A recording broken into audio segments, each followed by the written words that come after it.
नमस्कार दोस्तों। आज की वीडियो में हम बात करने वाले हैं आधार मशीन रजिस्ट्रेशन के पार्ट 5 के अंदर आधार मशीन ऑनबोर्ड प्रोसेस के बारे में। तो दोस्तों, जैसा कि आपने लास्ट वीडियो में देखा कि जयपुर की टीम या हेडक्वार्टर की टीम के द्वारा जैसे ही आपकी मशीन के अंदर यूज़र आईडी और पासवर्ड और उसके बाद में ओटीपी दर्ज करवा दिया जाता है, तो जैसे ही आपका ओटीपी सक्सेसफुली दर्ज हो जाता है तो आपकी मशीन वहाँ पर रजिस्टर हो जाती है। तो दोस्तों, जैसे ही आपकी मशीन के अंदर रजिस्ट्रेशन का प्रोसेस कंप्लीट हो जाता है, उसके पश्चात आपको अगला प्रोसेस करना होता है आधार मशीन में ऑनबोर्ड का प्रोसेस। उसी के बारे में हम आज की वीडियो में बात करने वाले हैं। तो कंप्लीट प्रोसेस जानेंगे कि ऑनबोर्डिंग का प्रोसेस किस प्रकार से होता है। तो दोस्तों, ऑनबोर्डिंग का प्रोसेस स्टार्ट करने से पूर्व आप दो चीज़ों का विशेष तौर से ध्यान रखें कि आपका लैपटॉप या आपका जो सिस्टम है इसको हेडक्वार्टर की टीम के माध्यम से रजिस्टर कर दिया गया है। और नंबर 2 पर अभी जब भी आप ऑनबोर्डिंग का प्रोसेस करें तब आपका सिस्टम गवर्नमेंट नेटवर्क के साथ में कनेक्टेड होना चाहिए। गवर्नमेंट नेटवर्क की बात करें तो राजस्वान, राजनेट या पीबीएनएल के साथ में ये कनेक्टेड होना चाहिए। अब आगे हम बात करते हैं कि ऑनबोर्डिंग का प्रोसेस किस प्रकार से होगा। तो ऑनबोर्डिंग का प्रोसेस स्टार्ट करने के लिए आप स्टार्ट बटन पर जाएं और यहाँ पर आप टाइप करें ECA। तो जैसे ही आप ECA टाइप करते हैं, आप ECA के ऑप्शन पर डबल क्लिक करें। तो यहाँ पर आपका ECA ओपन होने की प्रोसेस यहाँ पर ओपन हो चुकी है।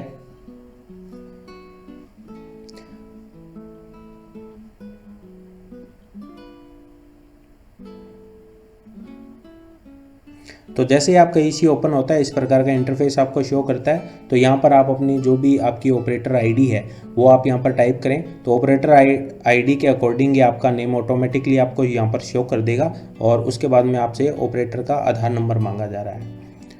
तो यहाँ पर आप ऑपरेटर की आईडी को टाइप कर लें। जैसे ही आप टाइप करेंगे तो मैनुअली आपको नीचे यहाँ पर लिस्ट भी आपको शो कर देगी। तो इसमें भी अगर आपको आपका यूज़र आईडी आपको शो कर रहा है तो आप उसको यहाँ से सिलेक्ट कर सकते हैं।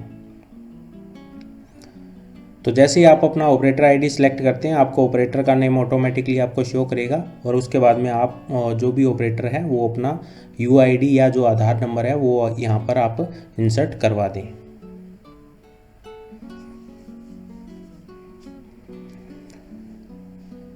उसके बाद में आप लॉगिन के बटन पर क्लिक करें।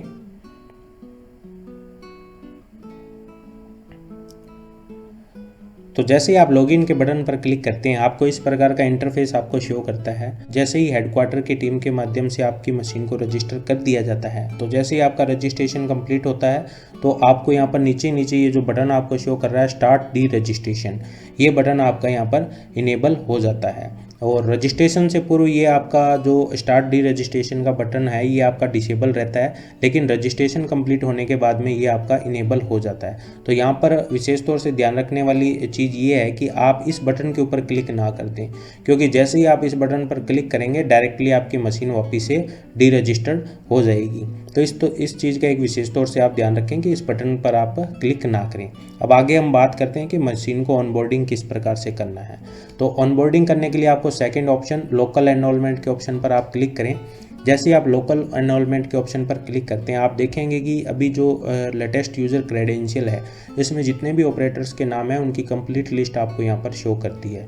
तो यहाँ से आपको अपना नाम सर्च करना है। तो नाम सर्च करने के लिए फ़िल्टर बाय का ऑप्शन दे रखा है। यहाँ पर आप अपना नाम टाइप करके भी सर्च कर सकते हैं, अपने आधार नंबर टाइप करके भी आप सर्च कर सकते हैं, या अपनी यूज़र ID को आप टाइप करके भी यहाँ पर सर्च कर सकते हैं। इसके लिए आप रिफ्रेश या रीलोड के बटन पर क्लिक करें।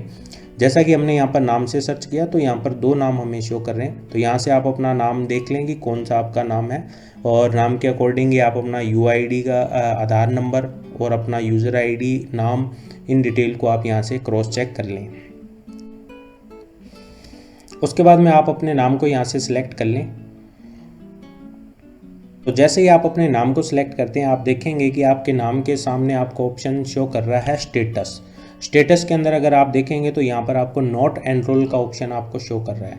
तो अभी आपकी मशीन अभी तक ऑनबोर्ड नहीं हुई है, इसीलिए आपको यहाँ पर नॉट एनरोल आपको शो कर रहा है। जैसे ही आपकी मशीन सक्सेसफुली ऑनबोर्ड हो जाती है तो ऑनबोर्ड का प्रोसेस होने के पश्चात आपको यहाँ पर स्टेटस के अंदर एनरोल्ड का ऑप्शन आपको यहाँ पर मिलेगा। तो दोस्तों, यहाँ से हम ऑनबोर्ड की प्रोसेस को स्टार्ट करते हैं।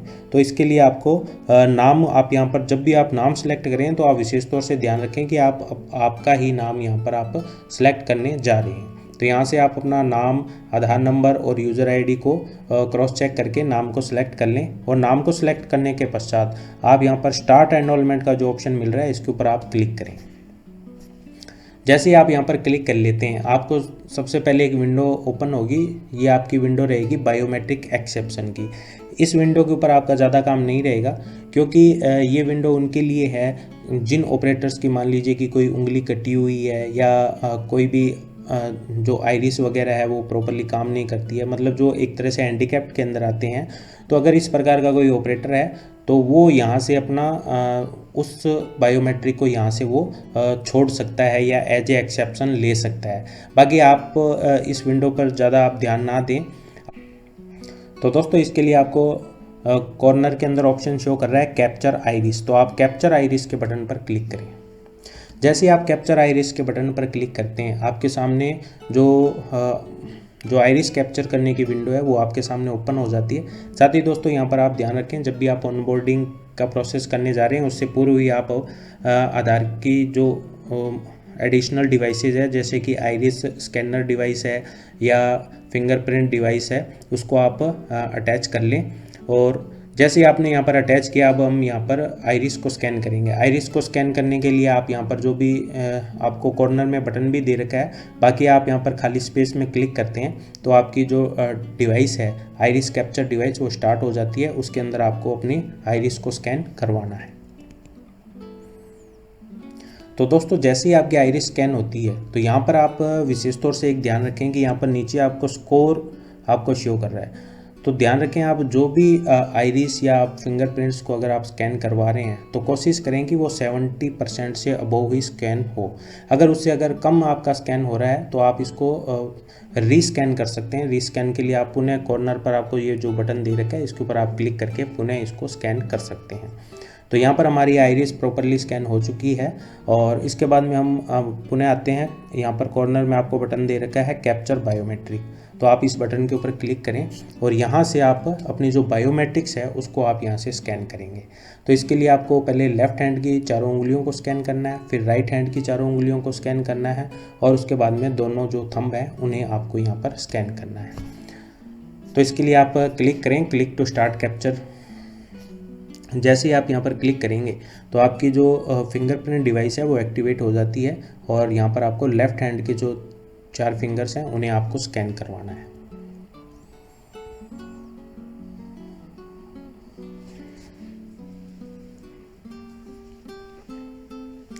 तो यहाँ पर लेफ़्ट हैंड स्कैन हो चुका है। अब हम राइट हैंड की चारों फिंगर्स को यहाँ पर स्कैन कर लेते हैं।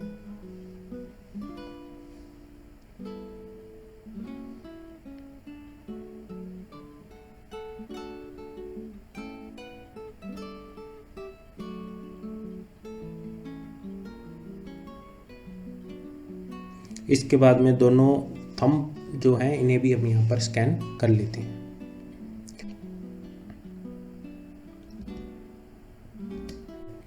तो दोस्तों यहाँ पर हमने अपनी बायोमेट्रिक और आइरिस को यहाँ पर स्कैन कर दिया है। इसके बाद में आप देखेंगे तो यहाँ पर आपको कॉर्नर में बटन दे रखा है एनरोल यूज़र। तो आप इस ऑप्शन पर क्लिक करें।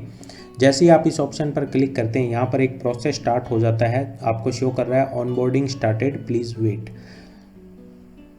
तो दोस्तों जब भी ये प्रोसेस चले तो उससे पूर्व जैसा कि मैंने बताया कि नंबर 1 तो आपका नेटवर्क जो है वो गवर्नमेंट नेटवर्क की कनेक्टेड होना चाहिए, क्योंकि गवर्नमेंट नेटवर्क कनेक्टेड रहेगा तभी आपकी मशीन यहाँ पर ऑनबोर्ड हो पाएगी।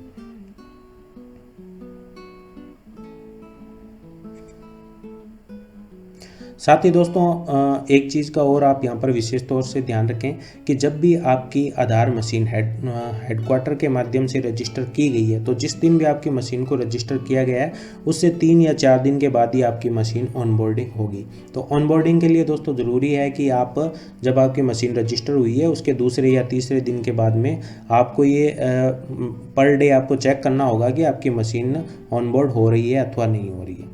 तो प्रोसेस इसी प्रकार से रहने वाला जैसा कि हम यहाँ पर प्रोसेस को कर रहे हैं। तो दोस्तों जैसा कि आप देख पा रहे हैं मैसेज आपको शो कर रहा है authentication failed for user this one please try again. तो दोस्तों कई बार इस प्रकार का एरर आ सकता है, ये आपका सर्वर या नेटवर्क एरर भी यहाँ पर हो सकती है। तो दोस्तों जब भी इस प्रकार का एरर आए तो उसके पश्चात आप इसको क्लोज करके पुनः आप एनरोल यूज़र के बटन पर क्लिक करके 2 से 3 बार इस प्रोसेस को करके देखें। अगर 2 से 3 बार ये प्रोसेस करने के पश्चात भी आपको सेम मैसेज अगर शो कर रहा है तो आपको यही प्रोसेस फिर नेक्स्ट डे करके चेक करना है। तो इस प्रकार से आप जब भी आपकी मशीन रजिस्टर हुई है उसके आप 3 या 4 दिन पश्चात आप इस ऑनबोर्डिंग की प्रोसेस को पर डे आप चेक करके देख लें। इस विंडो को क्लोज कर देते हैं और क्लोज करने के पश्चात हम पुनः एनरोल यूज़र के ऑप्शन पर क्लिक करते हैं।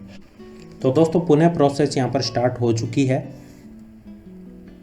तो दोस्तों यहाँ पर आप देखेंगे आपको मैसेज शो कर रहा है local verification and onboarding successfully for user this one. तो दोस्तों जब भी आपके पास में इस प्रकार का मैसेज आए इट मीन्स अब आपकी मशीन सक्सेसफुली ऑनबोर्ड हो चुकी है। और जैसे ही आपकी मशीन यहाँ पर ऑनबोर्ड हो जाती है इसके बाद में आप इसको क्लोज करें।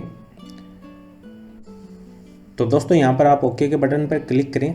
तो जैसे ही आप ओके के बटन पर क्लिक करते हैं अब आप देखेंगे कि जहाँ पर आपका स्टेटस पूर्व में नॉट एनरोल्ड शो कर रहा था अब वहाँ पर आपको एनरोल्ड शो कर रहा है। तो इट मीन्स अब आपकी मशीन फाइनली ऑनबोर्डेड हो चुकी है। तो दोस्तों जैसे ही आपकी मशीन यहाँ पर ऑनबोर्ड हो जाती है उसके बाद में आप इस विंडो को यहाँ से क्लोज कर दें। उसके साथ ही दोस्तों क्लोज करने के बाद हम आते हैं मेन डेस्कटॉप पर। तो दोस्तों आपने देखा होगा कि जब हमने आधार का मेन सॉफ्टवेयर इंस्टॉल किया था तो उस समय हमें जो डेस्कटॉप के ऊपर हमें एक आइकन शो कर रहा होगा आधार एनरोल। तो जब हमने मेन सॉफ्टवेयर को इंस्टॉल किया था तब ये आइकन यहाँ पर क्रिएट हुआ था। तो दोस्तों अब आपकी मशीन जब ऑनबोर्ड सक्सेसफुली ऑनबोर्ड हो जाती है उसके पश्चात आप यहाँ से जो आधार का मेन सॉफ्टवेयर है इसे आप यहाँ से लॉगिन कर पाएंगे। तो इसके लिए हम यहाँ पर डबल क्लिक करते हैं।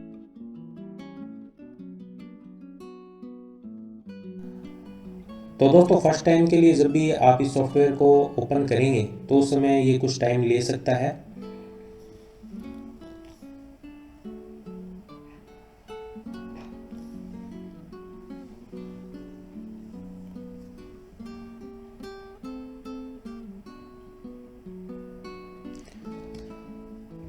तो दोस्तों यहाँ पर इस प्रकार की विंडो आपके सामने ओपन हो जाती है जिसमें आपसे आपका ऑपरेटर आईडी मांगा जा रहा है। तो जैसे ही आप यहाँ पर ऑपरेटर आईडी सेलेक्ट कर लेते हैं उसी के अकॉर्डिंग आपको यहाँ पर नेम भी शो कर देगा। और नेम शो करने के बाद में आप यहाँ पर जो नेक्स्ट का बटन है उसके ऊपर आप क्लिक करें। तो दोस्तों जैसे ही आप नेक्स्ट के बटन पर क्लिक करते हैं तो इस प्रकार का इंटरफेस आपको जो मेन आधार का सॉफ्टवेयर है उसका ये इंटरफेस आपको यहाँ पर शो कर देगा। इसके अंदर दोस्तों अगर आप देखेंगे तो यहाँ पर आपको टॉप कॉर्नर पर आपको ये जो 3 ऑप्शन हैं ये अभी आपको डिसेबल शो कर रहे हैं। तो दोस्तों यहाँ पर इन ऑप्शन को इनेबल करने के लिए आपको यहाँ पर मेन पेज पर आपको शो कर रहा है गो टू जीपीएस पेज। तो सबसे पहले तो आपको यहाँ पर जीपीएस का प्रोसेस करना होगा और उसके बाद में ऑपरेटर सिंक का जो प्रोसेस है वो आपको यहाँ पर करना होगा। तो दोस्तों इस प्रकार से उम्मीद करूँगा यहाँ तक आपको जो भी जानकारी दी गई है वो जानकारी आपको अच्छी लगी होगी और आप इस जानकारी को प्रॉपरली समझ भी चुके होंगे। अगर आपको जो जानकारी दी जा रही है अगर अच्छी लगी तो प्लीज़ आप वीडियो को लाइक करें, शेयर करें और साथ ही चैनल को सब्सक्राइब करें। Thank you.